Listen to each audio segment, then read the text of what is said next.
Mixology is back. We're officially on the road to spice up the Carenage 3.0, and it all starts here. Live from GBN Studios every Friday at 1:30 p.m. Streaming across GBN platforms, bringing pure energy, culture, and spice man's vibes straight to your screen. Hosted by Charlton, powered by Graphic Sound System, featuring fresh faces and seasoned stars. Mixology is where the culture takes center stage. WhatsApp 407-8458 now to secure your spot on Mixology. And don't miss the repeat broadcast at 8:30 p.m. This is Mixology, the heartbeat of Spice Man. Don't miss it.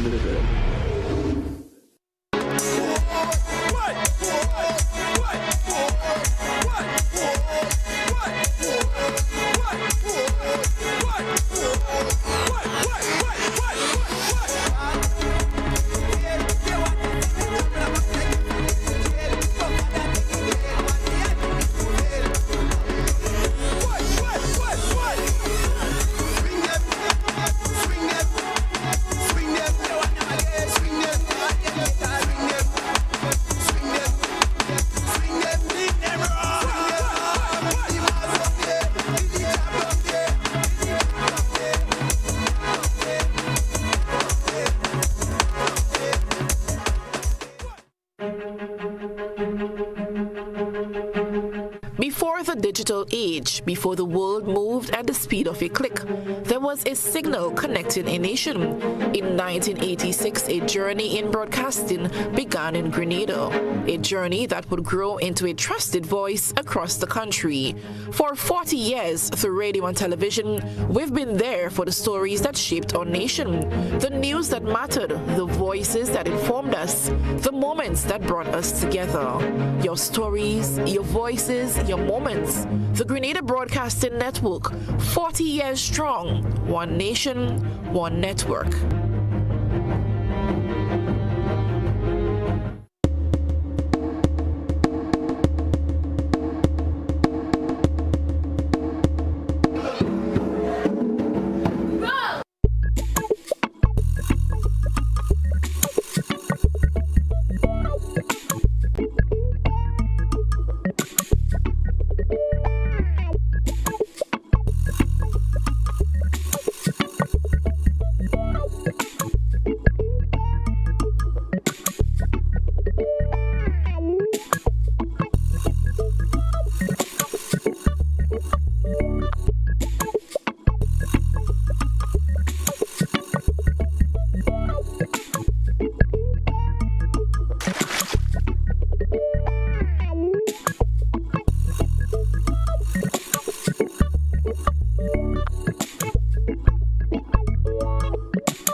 This is the GBN Luncheon edition of news for today, Friday, July 3rd, 2026. Coming up in the news, the Grenada Meteorological Office is monitoring a tropical wave moving across the Lesser Antilles and is currently affecting Grenada.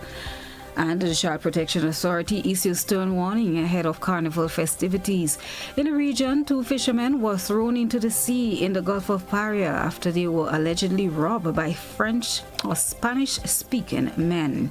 On the international front, dangerous heat waves scorches U.S. ahead of 4th of July holiday. And in sport, windies buoyed ahead into the second test today. We have details to these and other stories when we return. The first segment of the news comes to you. Compliments, Bryden and Miners.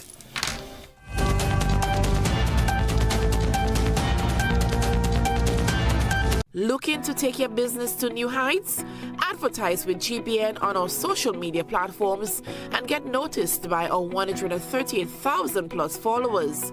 Reach a massive engaged audience ready to connect with your brand. No matter your business size, GBN is here to help you grow. Contact us today at admin@gbn.gd or WhatsApp 407-8458 to get started. With the details, I am Christlina John. Well, the Grenada Meteorological Office is monitoring a tropical wave moving across the Eastern Caribbean that is bringing unsettled weather to the region. The tropical wave is moving across the Lesser Antilles and is currently affecting Grenada, bringing increased cloudiness, showers and thunderstorms to the island. According to the latest weather bulletin, the wave is moving westward at 10 to 15 knots, with its axis currently traversing the state of Grenada. The associated moisture and atmospheric instability are producing scattered moderate showers and thunderstorms across the southern Eastern Caribbean. As a result, a low chance of flash flooding and landslide remains in effect, particularly in areas prone to flooding and along steep slopes. Residents are being advised to remain alert for periods of heavy rainfall, exercise caution when driving during reduced visibility, and avoid crossing flooded roads and waterways. Meanwhile, forecasters say no tropical cyclone development is expected across the tropical North Atlantic, Caribbean Sea or Gulf of Mexico during the next 48 hours. The Meteorological Office continues to monitor the system and is encouraging the public to stay informed through its latest weather updates. The International Day of Cooperatives will be observed around the world on Saturday, July 4th, with this year's theme focusing on the role of cooperatives in building peaceful and inclusive societies. The International Day of Cooperatives will be celebrated globally on Saturday under the theme Cooperatives for a Peaceful World. The annual observance recognizes the important role cooperatives enterprise play in promoting peace, social inclusion, and sustainable development through shared ownership, democratic decision-making, and community empowerment. Officially recognized by the United Nations since 1995, the day also raises awareness on how cooperatives contribute to stronger communities and more equitable economic growth. This year's theme aligns with Sustainable Development Goal number 16, which focuses on peace, justice, and strong institutions. This year's theme, Cooperatives for a Peaceful World, is both timely and meaningful. It reminds us that peace is not only built only through the absence of conflict, but through fairness, inclusion, opportunity, trust, and people working together for the common good. That is the true spirit of the cooperative movement. Organizers say cooperatives help advance these goals by creating opportunities, building trust, and ensuring that economic benefits are shared more fairly. Around the world, agricultural cooperatives continue to strengthen food security and rural livelihoods. Credit unions expand access to financial services, and workers-owned businesses created stable and meaningful employment. Here in Grenada, the Grenada Cooperative League Limited, in collaboration with the Department of Cooperatives, has organized a series of activities to mark the occasion. Here once again is Brian Grimes. The authority. Members of the public will have the opportunity to meet cooperative societies, learn more about the cooperative model, view and purchase local products, access information, and enjoy small giveaways throughout the day. The fair is more than an exhibition. It is a practical expression of this year's theme. When cooperatives come together to showcase their work, support each other, and engage the public, they help build relationships, trust, community pride, and economic participation. These are all foundations of a more peaceful society. The observance serves as a reminder that cooperation remains a powerful tool for building stronger communities and a more peaceful world. Still on the local front, as Grenada's carnival season picks up momentum, the Child Protection Authority is encouraging parents and guardians to take extra precaution and prioritize their child or children's safety during the festive season. The CPA cautioned parents never to lose sight of their responsibility, which is the safety and well-being of their children. Donella Hustin is the Corporate Communications Officer at the Child Protection Authority. The authority wishes to remind everyone that the carnival spirit must never be used as an excuse to endanger our nation's youth. We do appreciate our culture, but it must not be done at the expense of our children. Therefore, we are issuing a firm appeal to all parents and guardians. Please refrain from exposing your children to adult-oriented fetes and celebrations. These environments often expose children to behaviors, languages, and situations that are entirely inappropriate for their age and development. The CPA is advising parents to keep young children close in crowded areas and avoid leaving them at home unattended or without adult supervision. Parents are also being encouraged to teach older children to seek help from a police officer or another trusted official if they are out of sight and should get lost. A child left alone is a child at risk. If you have to go out, ensure that there's a trusted and responsible adult present to provide care and protection. We have to also remember that safety is a collective effort, and community members, neighbors, this message is for you also. If you see a vulnerable child in a situation, do not look away. We want to enjoy Spice Mass with a good, clear conscience. Let us protect the future of Grenada by keeping our children safe. A few simple precautions can help families enjoy a safe and memorable carnival season. And finally, on the local front, Calypso tents opened their doors this weekend. Betty and Lazarus has been following the developments and has this report.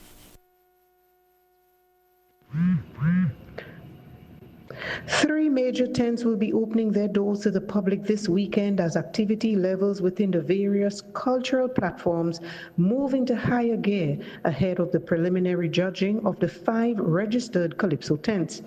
The twin tents of Kaiso Bards and Kaiso Bards 2.0, managed by Finley Jeffrey the Scholar, will raise their curtains, showcasing their true colors of experience and talent this evening at the Deluxe Cinema in Grenville. The duo tents will feature several top seasoned performers, having claimed 8 of the 11 final spots on the big stage in 2025. According to Finley Jeffrey, the tents will also raise the bar with a lineup of newcomers, including suspended priest Father Gerard Paul. Also this weekend, this time over at the Corinth Government School, the Kaiso Classic Calypso tent will put on show its lineup of artists that, from all indications, are bent on proving that they will be a force to reckon with this year. The show is scheduled to roll off on Sunday from 7 p.m. sharp.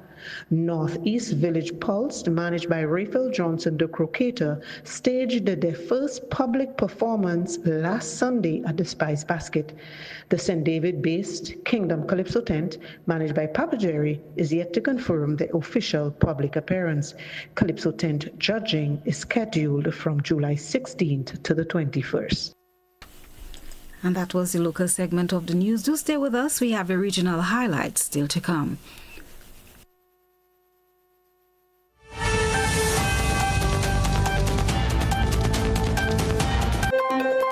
Got something to share? Call us at 440-1252.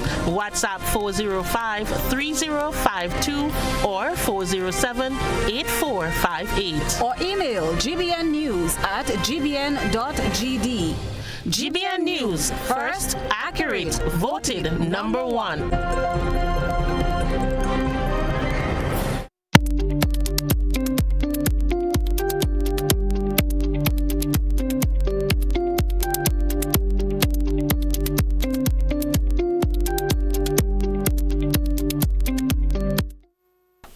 Welcome back. And now for a look at what's making news across the region. Well, 2 fishermen were thrown into the sea in the Gulf of Paria after they were allegedly robbed by Spanish-speaking men.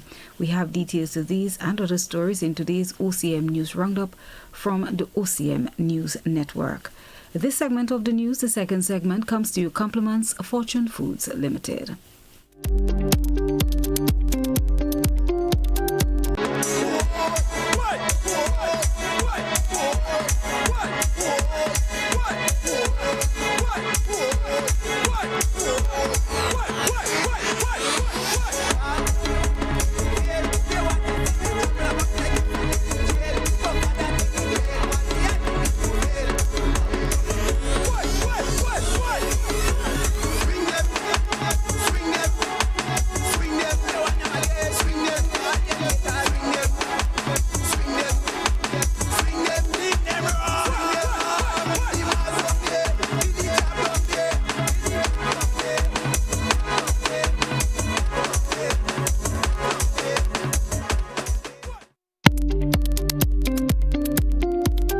Dominica's Prime Minister Roosevelt Skerrit says he does not anticipate any real issues regarding the controversy surrounding the reappointment of Belizean Dr. Carla Barnett as the Secretary General of CARICOM.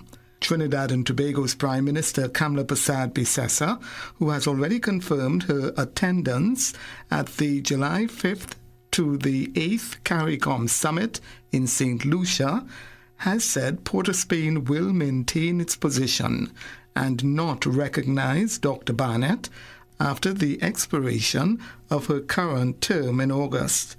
She has said Trinidad and Tobago has formally communicated its position to regional leaders, arguing that the reappointment did not comply with the requirements of the revised Treaty of Chaguaramas.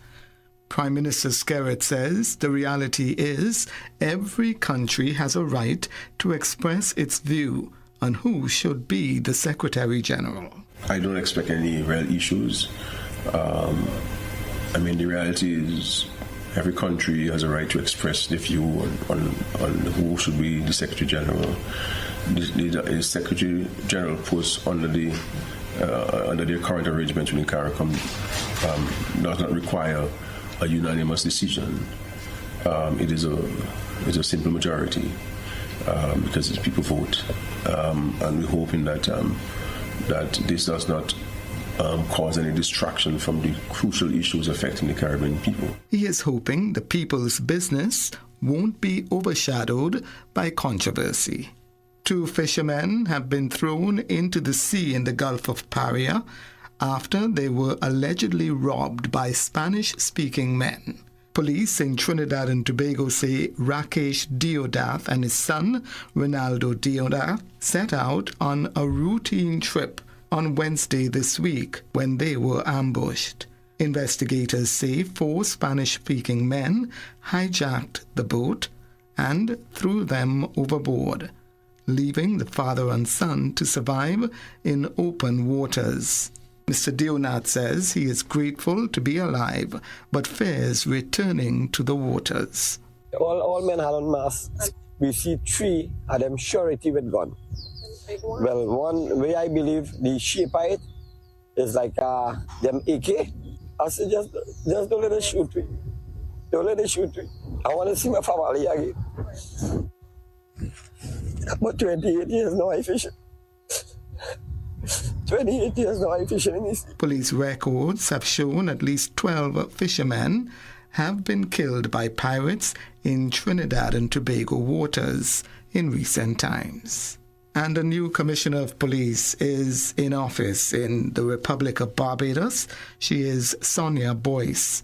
Mrs. Boyce was sworn in yesterday at police headquarters on Roebuck Street in St. Michael.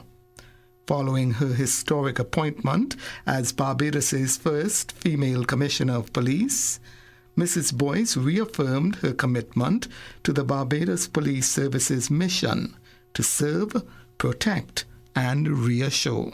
This is not a moment of words alone. It is time for steady, focused leadership, for visible policing, for strong and effective investigations, for safer roads, and for a stronger, more resilient community. I look forward to working with every member of the Barbados Police Service and with all our partners as we continue our mission to serve, protect, and reassure. Thank you, and may God bless the Barbados Police Service and the people of Barbados. She has pledged dedicated leadership in her new role.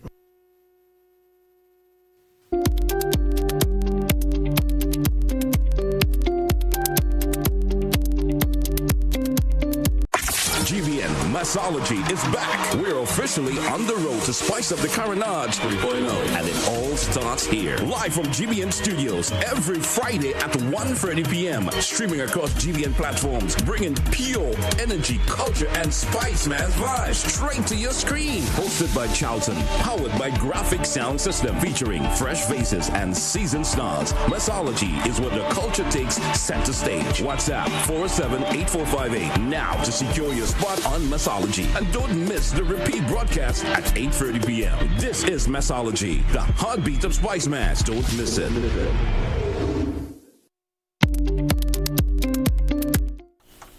Welcome back and thanks for staying with us. Now for a look further afield.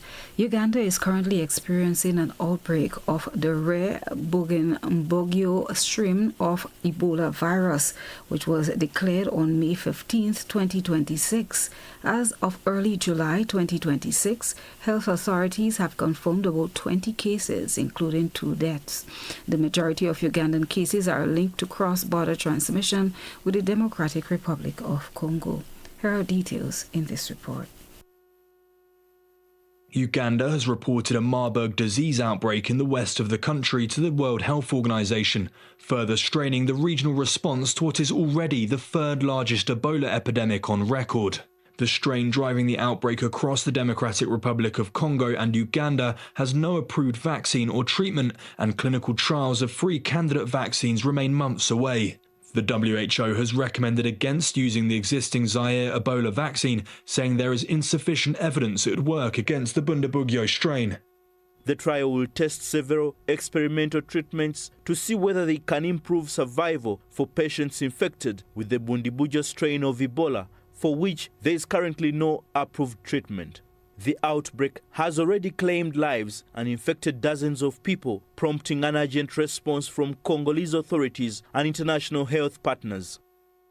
Still on the international front, millions of people across the U.S. East Coast are braced for record 4th of July temperatures over the holiday weekend. The National Weather Services, in NWS, has warned that the heat index, a measure of how hot it feels based on heat and humidity, could reach as high as 115 Fahrenheit in cities such as Washington, D.C., Philadelphia, and New York. The soaring temperatures are raising concerns as U.S. President Donald Trump hosts a celebration marking America's 250th birthday, and multiple World Cup matches take place outdoors. The heat wave follows an unprecedented spell of early summer heat across Europe, with record highs across the continent. The stifling heat that has been blasting the Midwest has now spread into the Northeast and Mid-Atlantic states. Extreme heat warnings continued from the Midwest into the Northeast. Stay tuned, your sporting highlights are up next.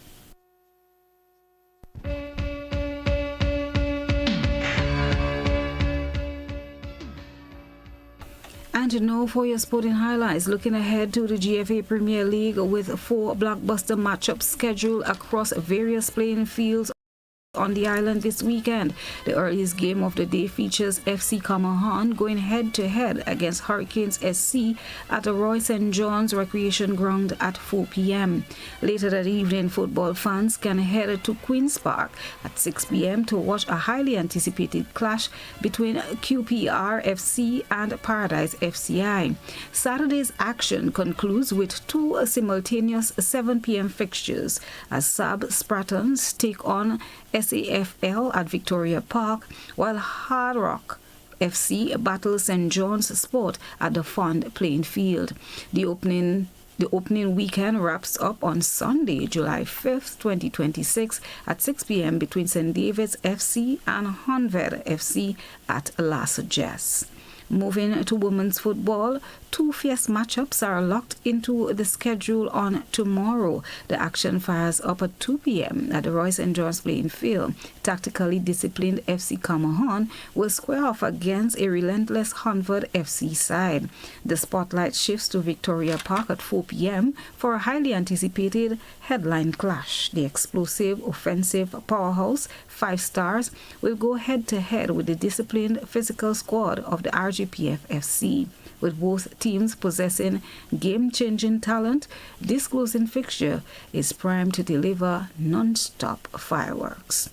And that's your sporting highlights. Do stay with us. We have a recap of the headlines when we return.